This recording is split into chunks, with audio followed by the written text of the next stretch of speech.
Estimados amigos, estamos en la primera edición de su programa Plataforma Democrática al comienzo del año 2023. Y como sucede siempre, vamos a pintar el panorama de lo acontecido en la primera semana de este nuevo año, así como las perspectivas que se abren. No sin antes recordarles a todos que este es un programa que se transmite por cable, por el canal VHTV, que Cable Más, las redes sociales de la Coordinadora Republicana y el portal La Abeja. Yo soy Ángel Delgado y en compañía con Víctor Andrés García Belaúnde y Juan Cheput vamos a llevar adelante el desarrollo de este programa con los comentarios respectivos. Sin duda, la primera semana del nuevo año empieza ya a reconfigurar el escenario político que había estado de alguna manera aplazado, aplacado por los días de las fiestas, cosa que es un tema natural y siempre ha sido así. Ahora recién empieza a redibujarse y quizás el hecho más significativo fue el anuncio que a partir del jueves 4 se iba a dar un conjunto de marchas que iban a reactivar la violencia, la protesta que se desarrolló luego de conocido la caída de Castillo y el ascenso de la sucesora constitucional Dina Boluarte. Entonces ha habido preocupación en buenas partes del territorio, hay alteración relativa a los pasajes, el flujo de pasajeros y bienes no se lleva a cabo con la tranquilidad del caso, pero yo quería en primer lugar entonces preguntarle a ustedes dos cuál es su apreciación de estas movilizaciones, de estos actos que han tenido ya a partir del 4 y que en algunos casos, en algunos lugares, se habla de paro indefinido. ¿Hasta cuándo van a estar las carreteras bloqueadas? ¿Hasta cuándo se va a impedir el libre tránsito? ¿Hasta cuándo, digamos, alguna parte del territorio de algunos sectores del país van a poner en cuestión el régimen democrático peruano? Víctor Andrés, empezamos contigo. Adelante. ¿Qué tal, Ángel? Bueno, ante todo, feliz año a todos, a ustedes y a todos los que nos escuchan. Estamos empezando un año que esperemos que sea menos complicado que el año que hemos terminado y con mayor esperanza, ¿no? Y fe. Yo quiero recordar que estamos mal, evidentemente hay una crisis, pero hemos estado peor. Hemos estado peor. Hay que recordar que el 25 de agosto de 1930 cayó Leguía y renunció para no querer reprimir una revolución en Arequipa, renunció ante su primer ministro Fernando Sarmiento. Y luego de Sarmiento viene Manuel María Ponce. Y luego viene Luis Sánchez Cerro. Y luego viene Mariano Holguín. Y luego viene Ricardo Leoncio Elías, que fue presidente de la Suprema. El anterior Holguín era Monseñor. Después viene Gustavo Jiménez. Y finalmente acaba como presidente David Samanez Ocampo, cusqueño como Paniagua. Entonces, entre el 25 de agosto del año 30 y el 8 de diciembre del año 31, pasaron 14 meses, 7 presidentes. O sea, un presidente cada 2 meses. Hoy día, en la crisis, si decimos que empezó el año 16 con Kuczynski, a la fecha han pasado pues más de 6 años y medio, casi 7, y han habido 6 presidentes. Kuczynski, Vizcarra, Merino, Sagasti y Pedro Castillo. En realidad, 5 presidentes. Entonces, estamos hablando de que antes el promedio, en la crisis anterior que he descrito, el promedio era 2 meses por presidente, ahora estamos hablando de año y pico por presidente. Y hemos mejorado un poquito después de 80 años. Hemos mejorado un poco. ¿Ah? 6 con Boluarte. Perdón, 6 con Boluarte, efectivamente, 6 con Boluarte. Entonces, 6 en casi 7 años. Y el otro eran 7 en 14 meses. O sea, y salimos adelante. La pregunta es ¿por qué no podemos salir adelante ahora? Y esa crisis fue mucho peor que esta. ¿Por qué no vamos a poder salir adelante? Y hay una diferencia que no se dice, que en este caso, esta crisis ha sido siempre conjurada o inspirada o bajo los parámetros de la Constitución, porque no se ha elegido a todos los que he mencionado, ninguno de estos ha venido de fuera, sino han sido dentro de la sucesión presidencial que fija la propia Constitución. O sea, yo creo que entre las dos, esta es la menos mala que la anterior, y de la anterior queda muy mala, salimos adelante. La pregunta es por qué en esta no podemos salir adelante. Yo creo que sí. Entonces, yo creo que hay que recoger eso, ¿no?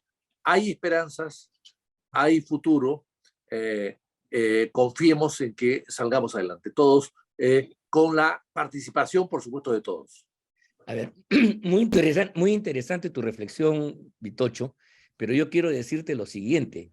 El desenlace no fue feliz en absoluto. Luego del gobierno del Zorro Jiménez y la realización de las elecciones del año 31, que el APRA cruzó de fraudulentas, se produjo la famosa revolución de Trujillo de julio del año 32, con la masacre que significó eso, el posterior magnicidio contra el propio Sánchez Cerro, presidente de la República, y finalmente una dictadura pacificadora encabezada por el general Benavides.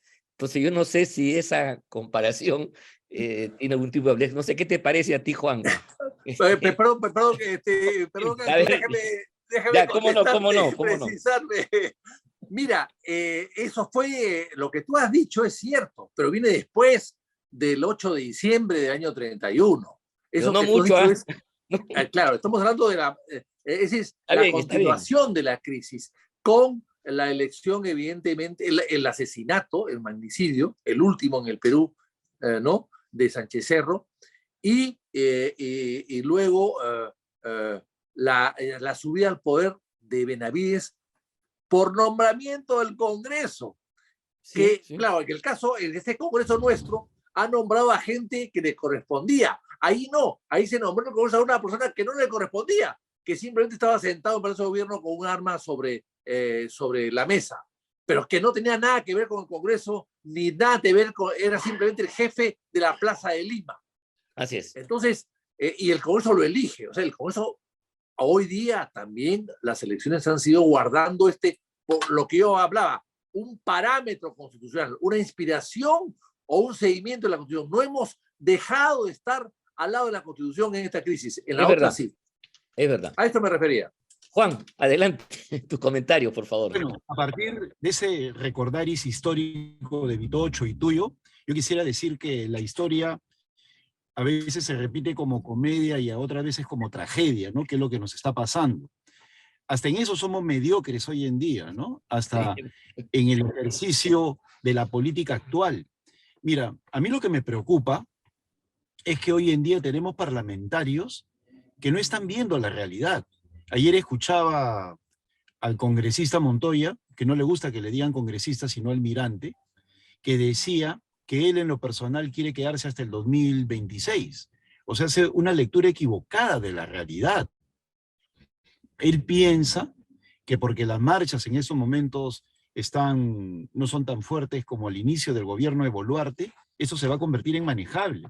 ¿Cómo se nota que ignora los preceptos de oportunidad del marxismo, ¿no? ¿Cómo se nota que no ha leído a Lenin? ¿Cómo se nota que no está enfrente de gente con oficio?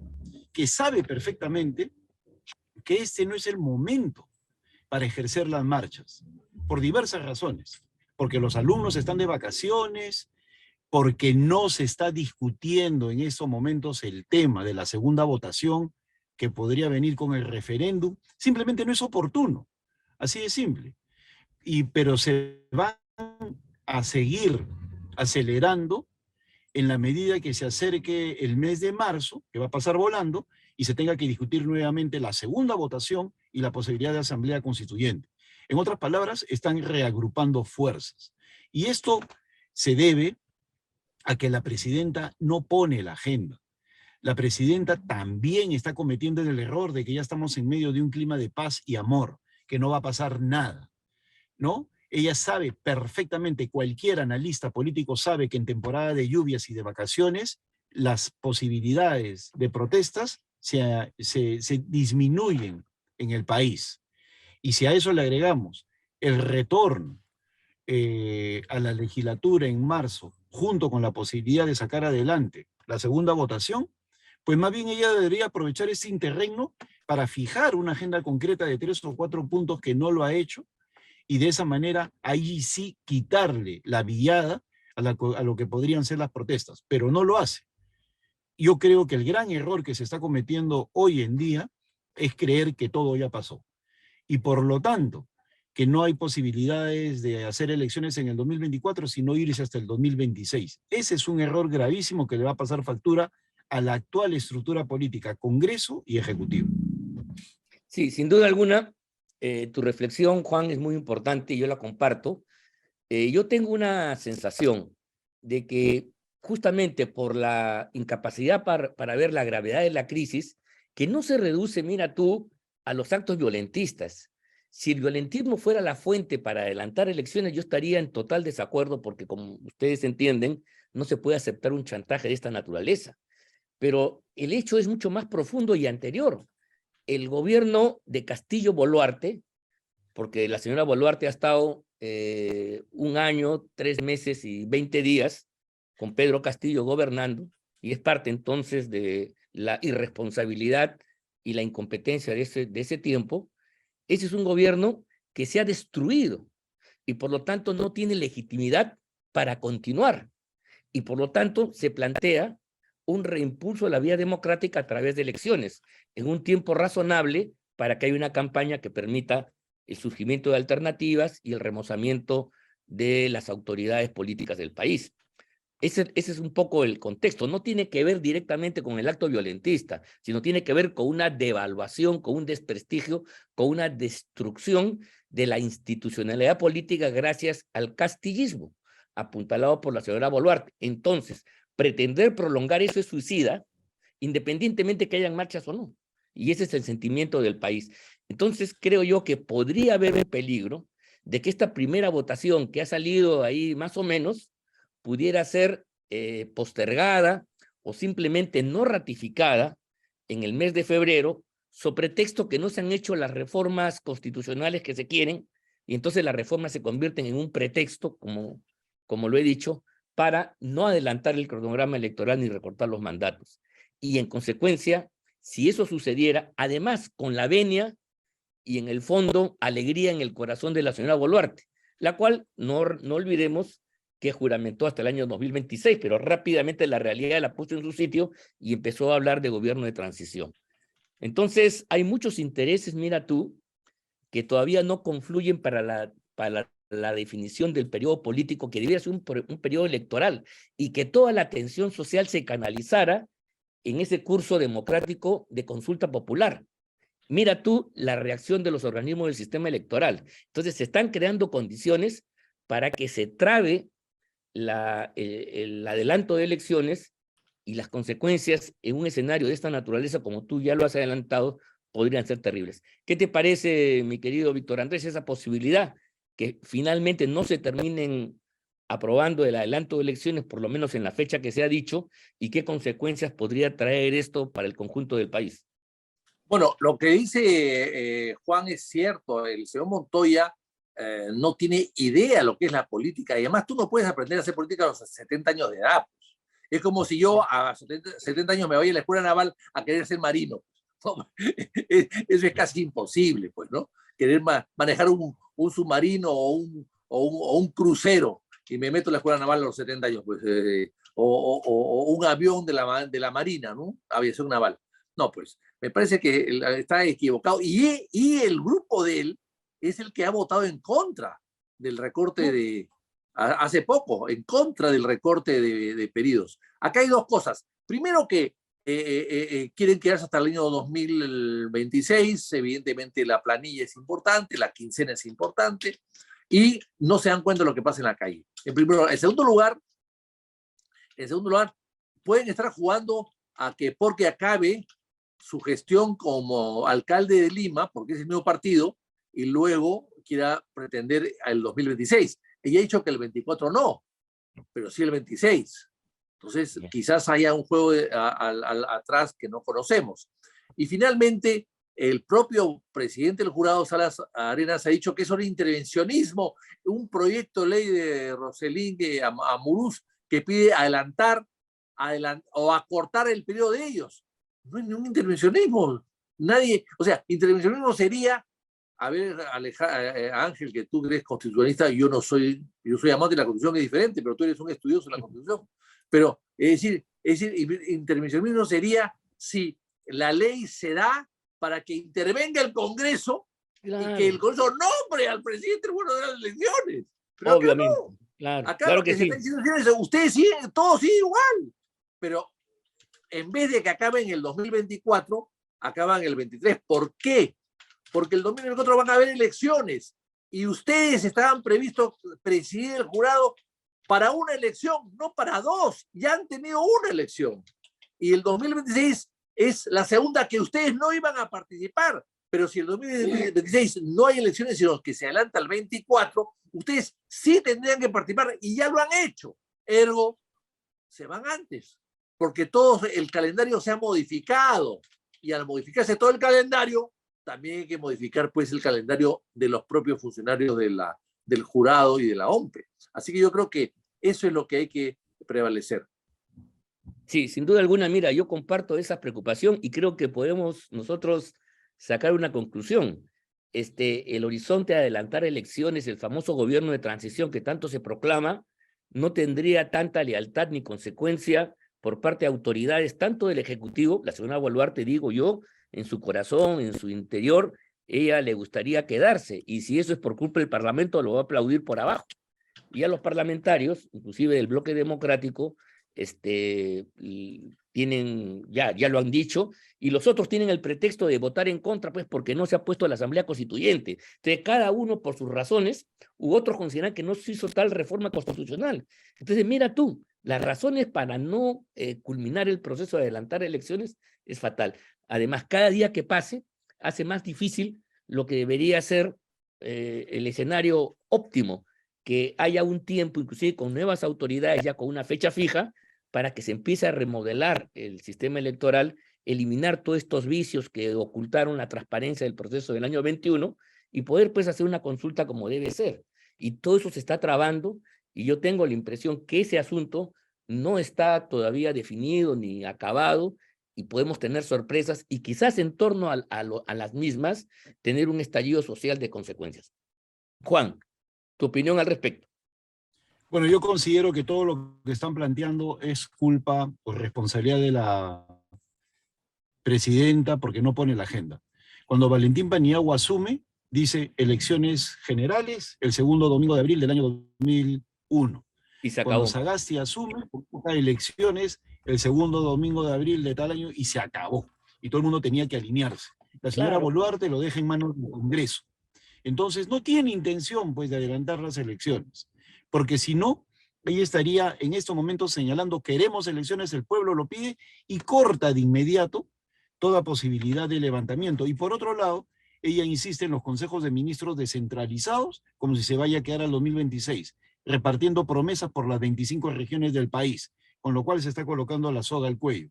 Por otro lado, dentro de la línea planteada por ustedes y específicamente por Víctor Andrés hace unos minutos, del almirante congresista Montoya, ¿no? Que no entiende lo que está pasando, ni él ni sus pares de la milicia, porque así como no olvidemos el cambio que ha habido en Roberto Quiabra, de pedir que se vayan todos, ahora votó en contra también del adelanto de elecciones. ¿Por qué? Claro. Porque el señor está inscribiendo su partido, ¿no? Como está inscribiendo su partido y él no participaría, ahora se pone en contra. Ese es el problema de estos falsos valores, de que no tienen principios, de que se guían con criterio electoralista. Yo tampoco tengo duda que Rafael López Aliaga, como él no podría postular porque sería muy rochoso que renuncie ahorita, pues simplemente le ordena a su bancada que vaya en contra de cualquier adelanto de elecciones. Entonces, ese es el problema de fondo, el electoralismo.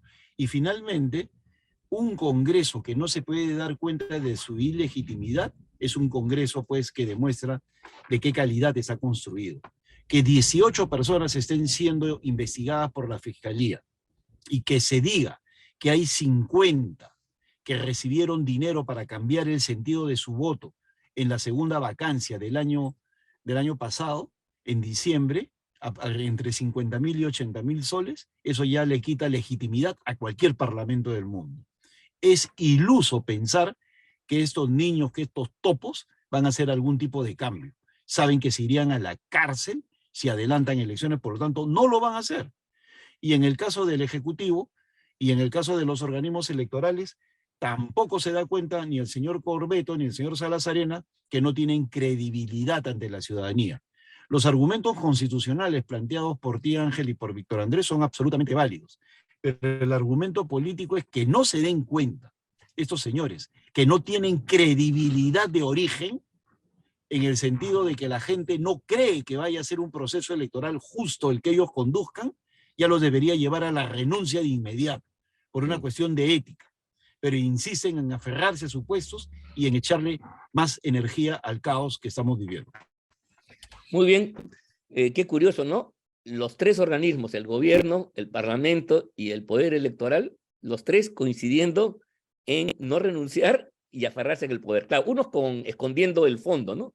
Pero en el fondo hay una comunidad de intereses que es bien peligrosa y que apunta contra el país, porque efectivamente no están leyendo lo que está sucediendo en la realidad, ni siquiera en la violencia, sino el rechazo, la deslegitimación que ha tenido un gobierno corrupto, incapaz, y hoy día fragmentado, destruido por Pedro Castillo y Boluarte, porque el gobierno ha sido de los dos, y por lo tanto esa es la situación. Bueno, pero ya hemos llegado ya al punto final de esta transmisión. Ha sido muy grato conversar con ustedes. Vamos a seguir viendo cuál es el pulso, ¿ah?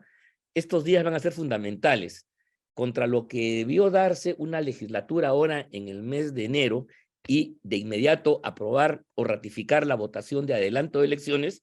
Se ha preferido postergarla y condicionada a la reforma que se vayan a hacer en el mes de enero, llamándose a quien a Tuesta y a una serie de delincuentes que han fregado la vida política del país para que aconsejen qué cosa hay que hacer en este momento. Me parece realmente una burla lo que está haciendo la famosa Comisión de Constitución. Bueno, pero hasta aquí llegamos. Les agradezco a ustedes dos su participación sumamente valiosa y nos despedimos de su programa Plataforma Democrática hasta la próxima semana. Muchas gracias a todos y nos vemos. Chao, chao. Hasta luego.